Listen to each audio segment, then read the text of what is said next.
All right, just some reminders as we head into the postseason. Congratulations on a tremendous regular season, and things to think about as we go into the bowl games, the championship games, the FCS playoffs.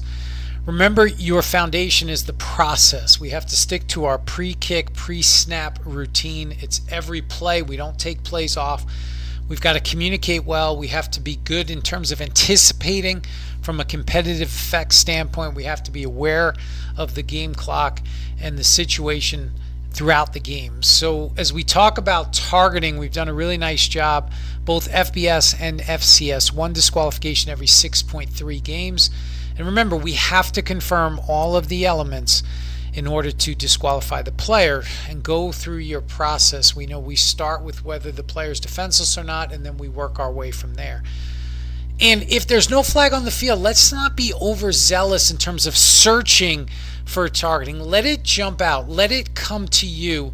And let's make sure that, again, we're not being overly technical with stopping the game looking for potential targeting. So here we're going to have a ball carrier, not a defenseless player. So we know 913, crown of the helmet, is the only thing that would apply.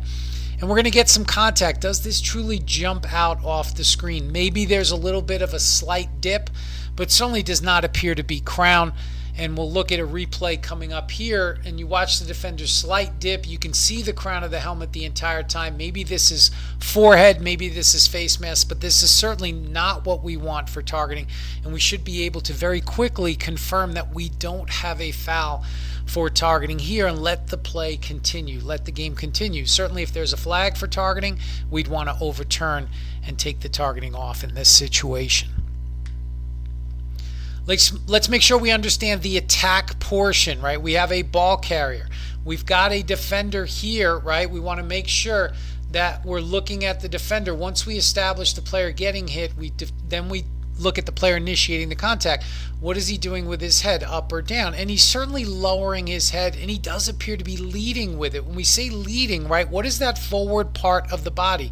Is it the head? Is it the shoulder? Is it the forearm? Is he leading with any of those body parts? Because that would be an indicator for targeting. So here we do have a player lowering his head, and he does appear to be leading with it. But as we watch this, we want to determine, is this player attacking? Is this player initiating that contact, forward, upward thrust? Is there a launch? And you can see the player is stationary, his feet are set, and he just drops his head and his body as he attempts to get low and make that tackle. So we have to understand that attack portion. We want to see that player launch. The forward, upward thrust, moving toward the opponent versus just in a stationary posture and more absorbing that contact like you see here. That is not targeting with the crown of the helmet. Here's the difference. We're going to have a hit on the returner. The ball's going to come loose. Let's not forget about all the reviewable aspects. The ball does come loose, and the return team's going to recover. So again, communicators, we've got to know what the ruling on the field is, but just deal in fact. The ball is loose. The return team has it, because if you tell your replay official the return team has it, then that potential fumble down by rule aspect is not important from a competitive effects standpoint. If the kicking team recovers, now that fumble down by rule aspect becomes significant. So we have to understand that. And you watch the hit, this should jump out. Watch the kicking team player drop his head, certainly attacking, and we're going to get a very good look from a low end zone angle, and you'll see we do have a ball carrier, but look where the eyes are. The eyes are down, okay, leading with the helmet, certainly attacking with force. And then you have that last element, which is the crown of the helmet. And you can see the very top of the helmet, we use the apex, that 6-inch radius, and that is the top of the helmet. When the eyes are down and it's the top of the helmet making that forcible contact, he lowered it, he led with it, there's the indicator, the contact is with the crown, that's targeting 913, and that's what we're looking for. If it's called on the field, we're going to confirm this. If it's not called, we want to stop the game and add the foul for targeting. Let's be efficient. Process. Here we're going to have a catch and run to the goal line. The officials are going to rule touchdown. So we know we have this all clear process. We don't have to speed it up. We can, as a communicator, the ruling on the field is a touchdown. You have time, right? Go into, if we're working with a multi-view or a quad, Let's use the technology and the resources we have to make good decisions and to be as efficient as possible. So here we want to run the video. Stay in your multi-view or your quad, run the video to the key moment in time right there, and then pick the angle or angles that are going to help you. So here, if we're looking at the goal line play, then I'm looking at number 6 and I'm looking at number 3. Those are the two angles I'd want to begin with. If those don't give me the answer, then I can go to other angles. But here, I'm going to start with number 6. I want to blow it up full screen, and I've got everything that I need right there, clearly short. And this would be an opportunity where we could implement the O2O quick review. Once we have the information and we haven't stopped the game yet and we know we're going to change it, then we can use our keyword or phrase, hold for reversal, whatever it may be. The runner is short, the ball is at the half-yard line, and we'll make it first and goal at that point. So you can use your O2O review. Let's be efficient with that. Let that be obvious. If there's any doubt, go to a full review. If there's multiple aspects, go to a full review. Targeting, we know we're going to go to a full review. And anything in the last 2 minutes, because we have clock ramifications, we're going to go to a full review. But here we certainly could implement the O2O quick review and change this. Let's be as efficient as possible in these situations. That's great mechanics. Okay, think about competitive effect. Know your situation. I'll pause it right there. Okay, it's third down, which normally would be a big down. Know your line of scrimmage and your line to gain. Okay, we're at the 31, we're going to the 34, it's 3rd and 3.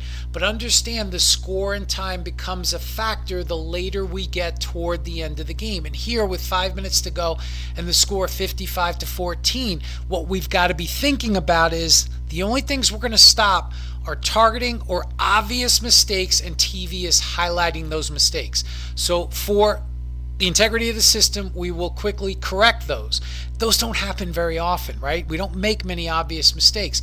So here, 55-14, 5 minutes to go, even on third down, if it's not obvious and we're not talking about it on the broadcast, let it go. Let it go. So here, you're going to see the receiver catch the ball very close to the 34. If this is a one-score game, absolutely worth taking a look. But here, with the spread that wide, we're going to mark the ball short of the line to gain, move on. We can move on. It's not an obvious mistake, and we can move on, write it up so we know what you're thinking. But again, let's use that common sense, okay? When all else fails, let's use some common sense here. This is not a significant effect play in this situation, and we can pass on it and keep the game moving.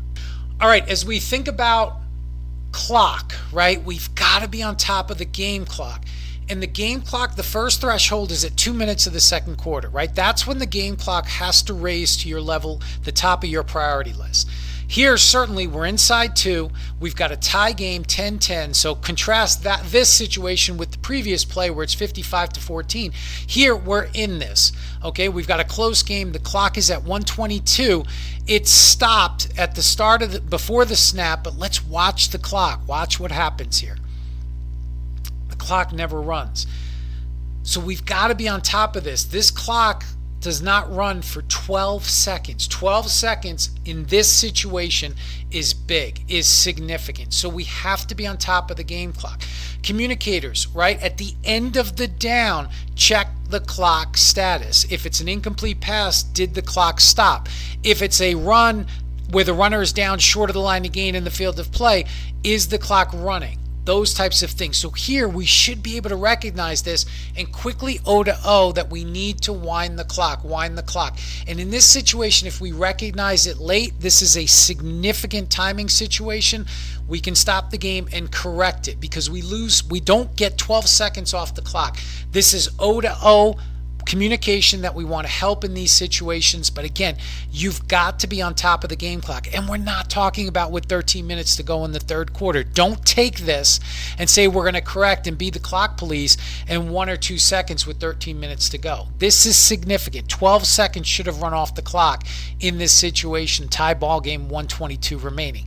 That's significant. 13 minutes to go in the third quarter, right? 3-4 seconds, we're not worried about that, all right? But let's be on top of that game clock. Once we get inside 2, we have to be aware of what's going on. All right, last situation. These are tough, and they're always easier to break down after the fact. But we've got the offense with the ball, 3rd and goal at the 2, and they're out of timeouts. So we have to be thinking about, if they're short in the field of play, they're either going to have to run up and run a play, or they're going to attempt to run the field goal team out. Either way, what do we do in the booth? We wait to see if they're going to get lined up legally. And if the previous play was close, and certainly at the goal line, that could be an issue, we have to stop the game once they get lined up and set. All right, if they're not going to get lined up and set with time remaining, then we can let it go to 0 and we can stop the game immediately. So let's watch this play out. Remember, the offense is out of timeouts. This is a close catch, no catch involving the goal line. The official very quickly is going to rule down short. You can't go to the monitors here. You're going to lose your way if you go to the monitors. You have to watch the field. Count us down, communicators. 5, 4, 3. And once I see the offense set like this with 3 seconds on the clock, we have to stop the game. We have to stop the game. Okay, that's your process. If they're not going to get lined up and we're at zeros, then we can wait to zeros and we immediately hold, and we figure it out from there. But here, that play at the goal line is too close. You're not going to be able to confirm it with the video. You don't have time. Watch the field. Once we see they're lined up and set with time remaining, stop the game, and we can review that catch at the goal line. Because this is close. You watch the replay, and we're not right down the line, but you have two aspects. Did he catch it? Look at the football as he's going to the ground. Right, he's going to the ground. Does that ball hit? Does it come loose? Really close. Is any part of that ball, if it is a catch, is any part of that ball breaking the plane of the goal line at that point? We don't have a look down the line. We certainly could not confirm it. This would be a full stop, and maybe it stands, but we have to make sure we understand the mechanics of when to stop the game in this situation. Now, if we clearly see, I'll play it again from a wide view, if we clearly see that the ruling on the field is correct, and we're clearly short, and it's clearly a catch, then we have to process that and get ready for the next snap and watch this, and we have to identify communicators, assistant communicators, replay officials. What's the issue? The offense is running the field goal team out. Are they set? That's number one, but this has to be a red flag for us. It's got to be a red flag on the field, has to be a red flag in the replay booth. Wait a minute, they've got a guy lined up there. Automatically, right, our process, what are we doing? We're counting players on either side of the ball. Snap, play in, play out. That's got to be a red flag. Double, triple check. Was that the 11th guy? Was that the 12th guy? Because what ends up happening is that's the 12th guy. We don't catch it on the field. We don't catch it in replay, and we go to the half. So again, I know it's not easy. It's easier to break it down, but if we prepare for these situations and we talk about them in pregame and we get ready for it, we'll handle it the right way going forward. So that's the video. Again, great job all year, everyone. Really appreciate your hard work, your efforts, and let's have a great postseason.